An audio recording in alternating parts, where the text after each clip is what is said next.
అచ్చుతా నేను వాకింగ్ వెళ్ళేసి వస్తా. ఈ రోజు వాకింగ్ వద్దులేండి. ఎందుకే? ఈ రోజు అమావాస్య అండి, అందరూ నిమ్మకాయలు తీసి రోడ్డు మీద వేస్తారు. అయితే నాకేంటి? అబ్బా మీకు ఎలా చెప్పాలో అర్థం కావట్లేదండి. ఆ నిమ్మకాయలు దొక్కితే ఆత్మలు వెంటొస్తాయంట. హ, ఆత్మలా నీ మొహమా? ఇలాంటివన్నీ నేను నమ్మను.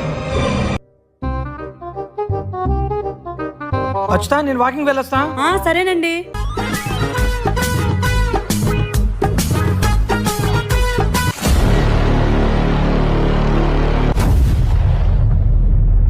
ఛీ, ఏంటి నాన్సెన్స్? చెప్పు.